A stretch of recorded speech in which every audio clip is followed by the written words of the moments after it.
Hindi po kailangang mamahali ng isang bagay para maituring na mahalagang pamana.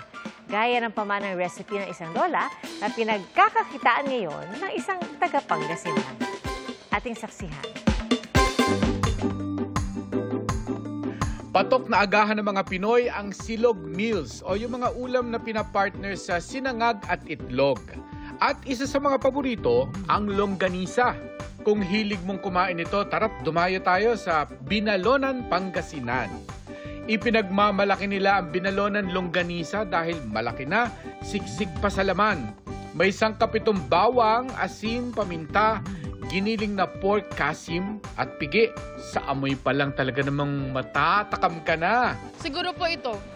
Ngayon ko lang po siya na kasi sa mga may ibang longganisa po, medyo parang hindi maano yung lasa niya. Parang may, opo. Pero ito po masarap. Ang isa sa mga longganisa maker na si Mang Samuel Tabios, minana pa sa lola ang longganisa recipe. Kaya naman alam na niya ang sikreto sa paggawa nito.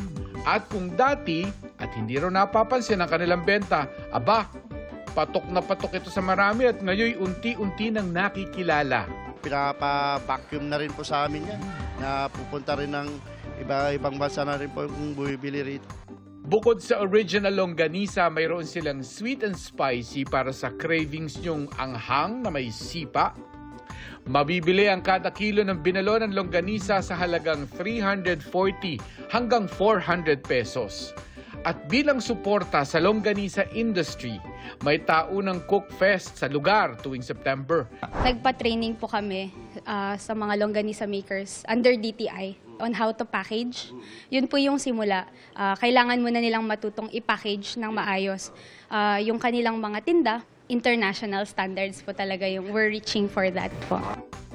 Para sa GMA Integrated News, ako si Mark Salazar, ang inyong saksi. Mga kapuso, maging una sa saksi. Mag-subscribe sa GMA Integrated News sa YouTube para sa iba't ibang balita.